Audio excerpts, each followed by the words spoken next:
How do 29 men survive when the safest place left is inside their own artillery fire? Now make that question harder. Their lieutenant is dead. The next men expected to take command are dead. Most of the platoon is already dead or wounded. Their medic is running out of bandages, then morphine. The enemy is close enough to cross their tiny perimeter on foot, and the American soldiers coming to rescue them are only a short distance away, but cannot reach them. So how do you survive an hour? Then darkness comes. How do you survive the night? And if dawn finally arrives, what do you do when rescue still doesn't? In We Were Soldiers, Lieutenant Henry Herrick's platoon disappears into the grass during the Battle of Ia Drang. The movie shows them cut off. It shows them surrounded, and eventually it moves on. The real men could not. For roughly 26 hours, they remained trapped on a tiny rise of ground outside the main American perimeter. By the time the ordeal ended, 9 men were dead. Depending on the contemporary accounting, 12 or 13 had been wounded. Only a handful had escaped serious injury. One later account put that number at just 8. And yet, after the first catastrophic minutes, something extraordinary happened. The isolated platoon stopped losing men. Not because the enemy stopped attacking, not because help arrived, but because a 21-year-old sergeant, a medic running out of medical supplies, and a circle of exhausted soldiers somehow created a position that the North Vietnamese could not destroy. To understand how, we first have to understand how 29 Americans became almost impossible to reach. November 14, 1965. Landing Zone X-Ray. The first elements of the 1st Battalion 7th Cavalry had arrived that morning beneath the eastern face of the Chupon Massif. This was not yet the enormous battle Americans would later remember. At first, Colonel Hal Moore did not know exactly what was waiting beyond the landing zone. His battalion was arriving by helicopter and lifts. Men were still coming in. The perimeter was incomplete, and somewhere in the trees and elephant grass around them were North Vietnamese regulars. Captain John Herron's Bravo Company began moving away from the landing zone. On his right was 2nd Platoon, led by 2nd Lieutenant Henry Herrick. Herrick's men spotted North Vietnamese soldiers moving away from them, and Herrick decided to pursue. It was not an insane decision in isolation. An enemy appeared. The Americans wanted contact. Herrick was an infantry officer doing what aggressive infantry officers were trained to do. But there was a problem he could not yet see. Every step forward increased the distance between his platoon and the rest of Bravo Company. The vegetation broke lines of sight. The terrain made separation deceptive, and the North Vietnamese were not simply running away. Within a short time, Herrick's platoon was roughly 100 meters from the rest of the battalion. 100 meters. On a football field, nothing. In thick Vietnamese vegetation, under fire with enemy soldiers moving into the gap, it could become another country. Herrick radioed Captain Herron. The platoon was encountering a clearing. Herrick was already concerned about being cut off. Then the shooting intensified. At first, the Americans inflicted heavy casualties. For several minutes, Herrick's men were firing into North Vietnamese troops emerging from the trees. Then the shape of the fight changed. Enemy troops began appearing on the platoon's flanks. Herrick reported movement on the left, then the right. Captain Herron ordered him to work his way back toward 1st Platoon, but now there was something between them. North Vietnamese soldiers. The distance had not changed very much. The meaning of the distance had. The platoon that had moved forward to chase a few enemy soldiers now had an enemy force between itself and home. And that created the first terrible problem of the Lost Platoon. They could see no safe route back. They could not stay where they were, and every attempt to move risked breaking the platoon apart even further. So Herrick pulled his men onto a small knoll. It was barely a defensive position. A slight rise in the ground. A tiny island. Around it, the enemy was closing. This was the moment the Lost Platoon truly became lost. Not because the army did not know where they were. They knew. The problem was worse. They knew where they were and still could not reach them. Then the platoon's leadership began to vanish. The fighting had been underway for only minutes when American casualties started mounting. Herrick was hit. He was mortally wounded. Before he died, he reported what had happened and passed command. He also ordered sensitive codes destroyed and artillery brought in. The next man had barely inherited the problem before he too was killed. Another leader went down. The men closest to the radio became increasingly important because the radio was now the only reliable connection to the Americans outside that circle. Then the responsibility arrived at Sergeant Ernie Savage. Savage was not supposed to be commanding this battle. He had entered it as a squad leader. He was 21 years old, and suddenly, the decisions coming through that radio were no longer questions for someone higher up. They were his. Look at what Savage inherited. The platoon leader was dead.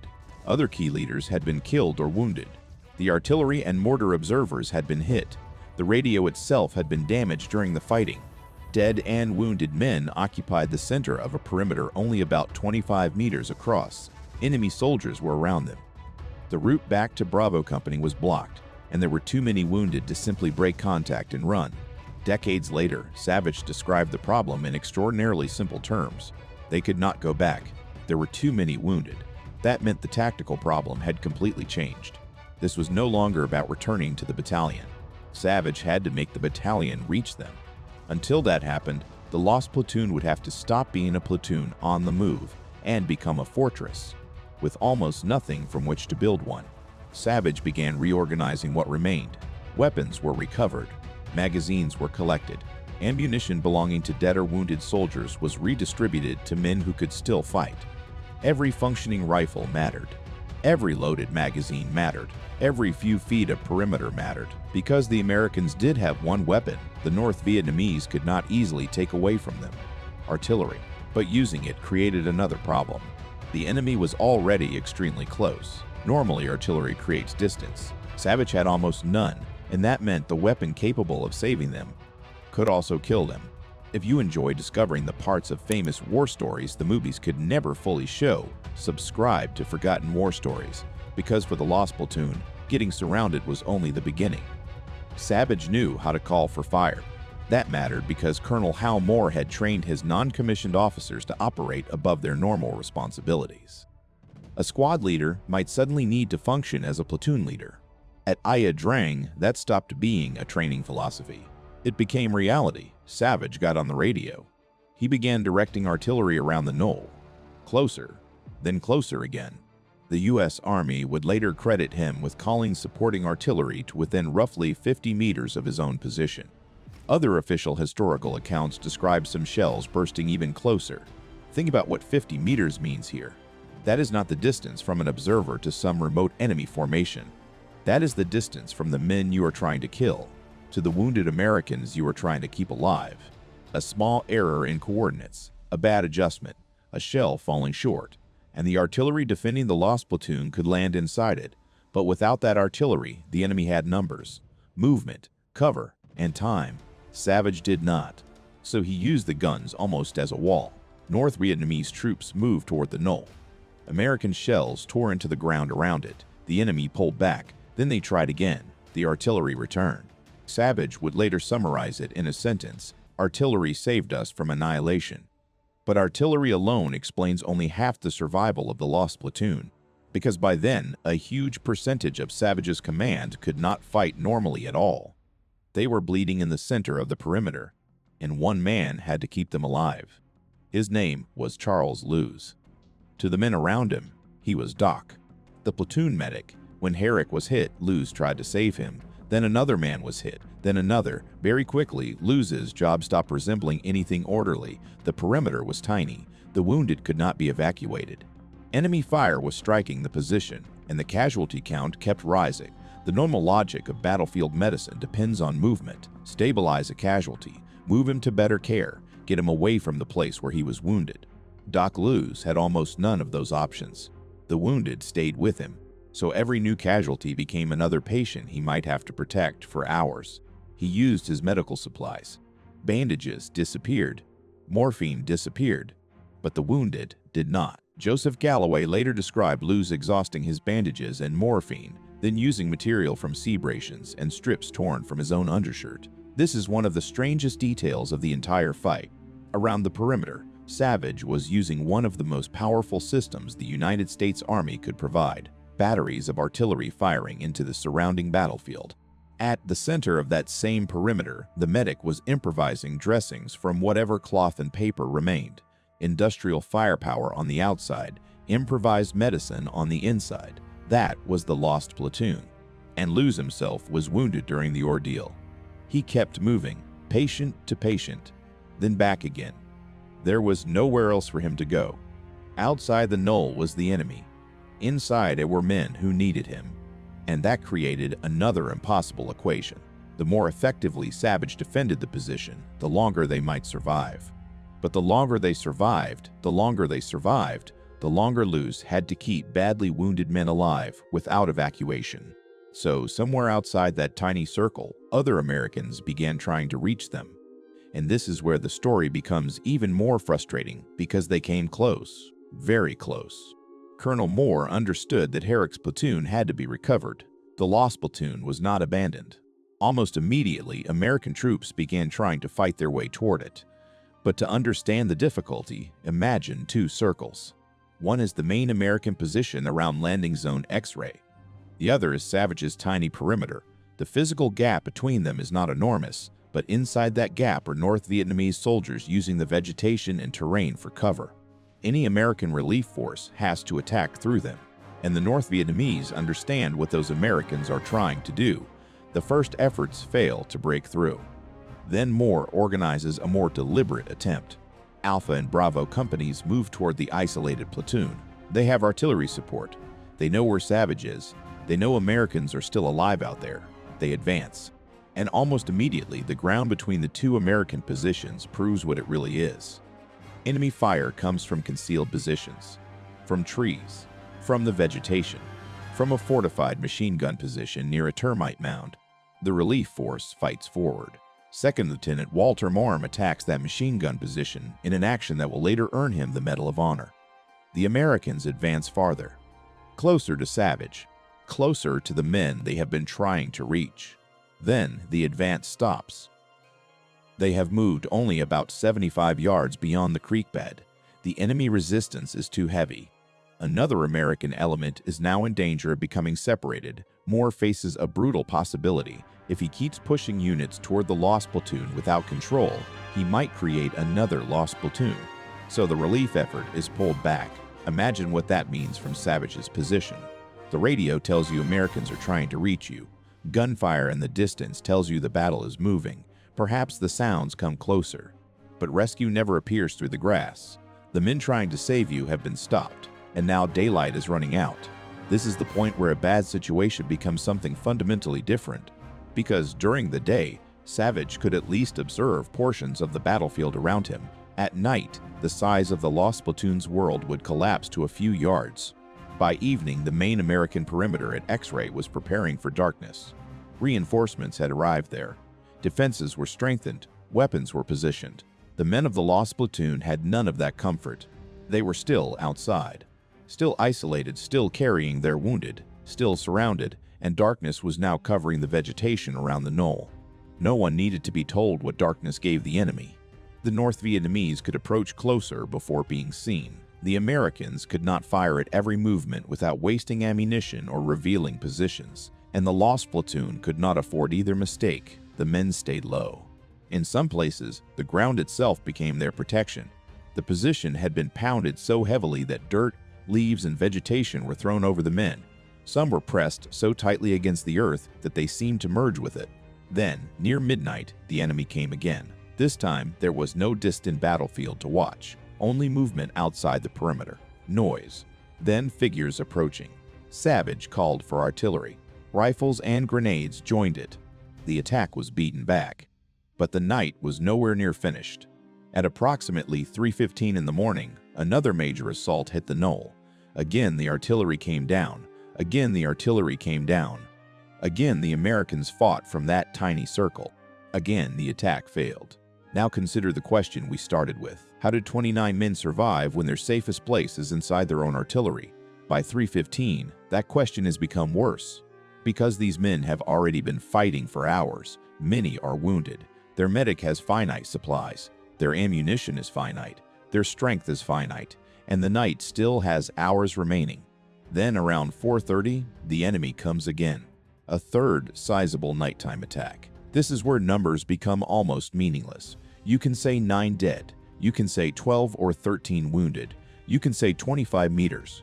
You can say 50 meters from friendly artillery, but none of those numbers explains what 4:30 in the morning means when you have been expecting the next assault for every minute of the night. The North Vietnamese came toward the perimeter. The Americans fired. Artillery struck around them, and somehow, the Lost Platoon survived the third attack, without another man being killed during the night. That may be the most extraordinary statistic in the entire story. The catastrophic first engagement had almost destroyed them. But once Savage took control of the position, reorganized the survivors, and established the artillery defense, the enemy could not finish them. The men had survived the night. And then the sun began to rise, which should have been the end of the story. It wasn't. Dawn is normally the moment a siege story releases its pressure. Darkness disappears. Visibility returns. You survived. Help comes. Except at landing zone X-ray, the main battle exploded again. Shortly after sunrise on November 15, North Vietnamese troops attacked the American perimeter in enormous force. Charlie Company was hit. Enemy troops closed to frightening distances. American casualties mounted. Moore eventually called for the signal that brought every available aircraft in the area toward the battle. Broken Arrow. The main American position was fighting for its own survival, which meant the men who had just survived an entire night outside that perimeter still had a problem. The battalion knew where they were. The battalion wanted them back, but first the battalion had to remain alive itself. For the Lost Platoon, dawn did not mean rescue. It meant waiting. Again. Savage's men remained on the knoll. Lou's remained with the wounded. The dead remained there too. 26 hours is easy to say, but 26 hours means the story repeatedly gives you reasons to believe it should be over. The lieutenant dies. Surely the platoon collapses. It doesn't.